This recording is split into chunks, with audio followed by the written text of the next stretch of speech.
Hi everyone. Today we'll be talking about Charlie's Spic and Span and our advertising plan. Our plan is to advertise to local college students and visitors/tourists of the community that Charlie's Spic and Span is the go-to restaurant experience, excellent homemade New Mexican cuisine, and baked goods for all your wants. Our primary media strategy is to utilize social media, Facebook Las Vegas, New Mexico Pickers, radio, newspaper, and flyers. We'll also create a budget allocation spreadsheet for each type of media and a flowchart that displays what times of the year that they will be used. Local radio is another great way to reach potential customers at a reasonable cost. Since Las Vegas is a small community, there are only a few radio stations to tune into, making it impossible to not hear advertisements. Social media is an excellent platform to advertise our business to our target, which is constantly on the social media platform.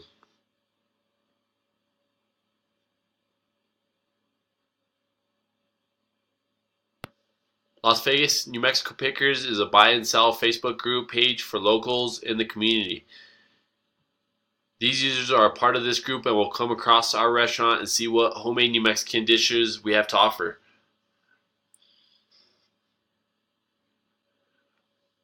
According to Small Business Chronicle, newspaper ads have enabled businesses to reach large potential markets for fixed costs and to target specific consumer groups by placing ads in dedicated sections.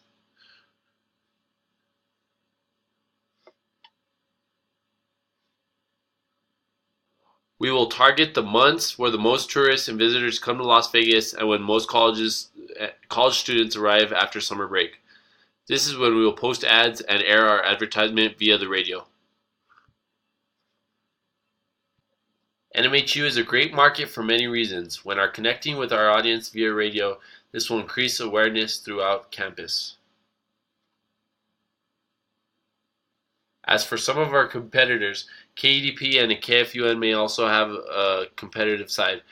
These may also help us in the way we deliver our word, and the air advertisements will serve as the add to the students.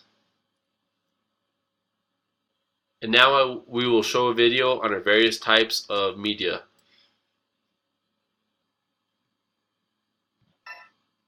Then we talk about media, we talk about, of course, there are different types of media. The two big areas are what we call traditional media, which encompass things like broadcast media, as well as outdoor media, as well as direct marketing and direct mail media, as well as publications and printing and all that. So it's a big swath. When we talk about digital media, of course, we're talking about similar processes, but it's in the online environment. We have email as opposed to direct mail. We now have online television, so to speak, and so this messes things up with how we look at traditional television and what's an impression and all that. So there are a lot of moving parts here, but a couple things I need you to understand to make the process a little bit easier for you, and that is media is actually broken down more based upon media types. And the four media types we're going to focus on right now are whether the media is owned, and what that means, paid media, earned media, and shared media. Now, these are terms that have been around for a while, and this has more to do with the traditional side of things, but just so you're aware, what owned media refers to is a media channel that the advertiser controls in some way. Now, in this case, it could be a website, right? It's our brand, it's our website. We have full control over this, and so this is owned by us. And we have a social media channel, maybe as an advertiser, we have a Facebook page, or we have a mobile site, or whatever this is. So this is media that we have full control over and can really get our focus of our media, get our message out there in front of people. And it's really about control in this case. Now, there's some ups and downs to both types of media that we approach this. So the pros here, of course, is that we can control the quality and we can control the costs of how we get the message out to people, what that message is. There's also a long tail, and a long tail refers to how long a message stays viable. And just as a quick example, one of the things that we have with traditional media is a lot of times it's very short tail. For example, a TV commercial that runs for, say, 30 seconds. At the end of that 30 seconds, it's gone. It has really no tail at all. Now, it might have a tail now because you may have videotaped it or you may have used your DVR to store it. So that ad actually may be viable days, even weeks later, which once upon a time in traditional broadcast television, after 30 seconds, that ad ceased to exist. It was gone. It had done its job. So long tail really refers to how long does that media stick around to be persuasive in some way. And so with regard to owned media, especially on the digital side, a lot of times these ads and web pages have a much longer tail because it's not just a single event. It's an event that can be strung out over days, weeks, even months to be able to get this message in front of someone. Right? So the challenge, of course, on the other side of this is that for an advertiser to come out and bang their own drum and say, hey, we're fantastic, most consumers are like, yeah, malarkey. So getting the advertisers and getting their communication to be trusted is a very hard thing because most consumers look at this with a skeptical eye. They look and say, of course, what do you have to lose? Of course you think your product is fantastic. Whether it's fantastic or not is not the point. So it takes a while, by the way, for any new brand to get out there, for any new advertiser to get up to speed, to get people to recognize who they are and what they're all about and what the value is that they bring to the table. So there's some challenges. But once again, any advertiser can go and start a website and have some sort of a social media impact and get mobile stuff going.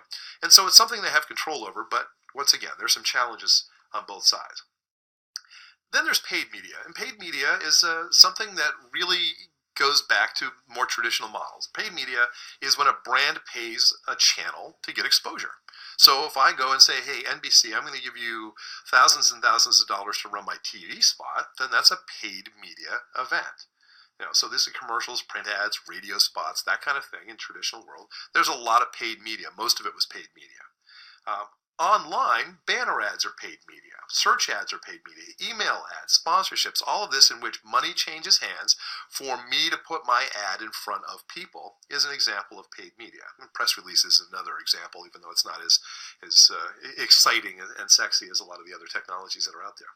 So what are the pros? Well, first of all, everybody can jump in. If you want to get your message out in front of people and you find a paid channel, then fantastic. You have an opportunity to do that. So it's in demand and it's scalable. With the technologies we've been talking about, a lot of times I can go out there and even as a small advertiser without a huge budget, I can play with the big boys. I can take on the guys who have millions and millions of dollars in marketing budgets and I happen to be a thousandaire. And I can still get my message out there. Maybe not as many times as they can get theirs out there, but once again, I can work within these systems. So that's kind of a nice part of it. But, getting your message out today, which is the name of the game, is a huge part of what we're trying to do. Now, the downsides, well, there's a lot of people out there doing advertising. And what starts to happen from a consumer standpoint, from a consumer perspective, I should say, is that eventually a lot of the ads that we end up seeing online just become annoyances or become wallpaper. We don't see them anymore because we just don't look for them. And a lot of times with websites that have standardized layouts, for example, there's always a leaderboard at the top of the page, that kind of thing. Eventually we find that a lot of consumers end up with what is known as banner blindness because we just don't even bother to look there because we know that in that spot, whenever we load that page in, there's going to be an ad. And maybe more often than not, that ad is not about us. It's not about our needs. It's not relevant. So we just stop even looking. And in eye tracking tests, you find that those spots oftentimes don't even get glanced at by people after a certain point. So it's important to understand that just because you can run ads online doesn't mean people are going to look at them or pay attention to them or respond to them. Once again, it depends on what's in it for them. It depends on the value. So, but it's a cluttered marketplace, which is the challenge right now. And it's also limited credibility. Let's face it. Consumers are in control. They don't have to look at your ad. They don't have to respond to your ad. The ad can be on the page and they can pointedly ignore it and look at all the cool stuff that they actually came to that page for. So being able to get your message in front of people and have them pay attention to it, you have to do something that's remarkable. And unfortunately, it's very challenging because there's limited credibility. And once again, depending on what you want consumers to do when they see an ad is going to depend on how effective it is overall.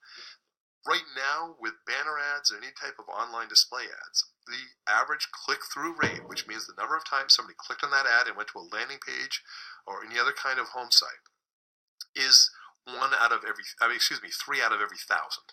So every 1,000 times you show that ad, you might get 3 people to click on it. Is this stellar? No.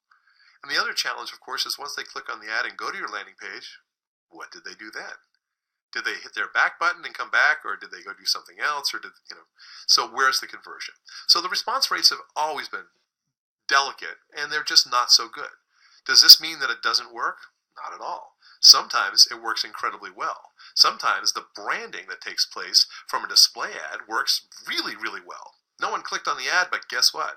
People saw that brand. They saw it over and over again, and they got to be familiar with the brand and what value the brand brings to the marketplace. So things to consider from a branding standpoint is maybe click-through doesn't really measure much of anything. If you can get your ad out there and measure in different ways whether people recognize your brand and whether they understand what you do for a living, that might be good enough. And that concludes our presentation for Charlie's Spic and Span. Thank you for your time, and here are our references.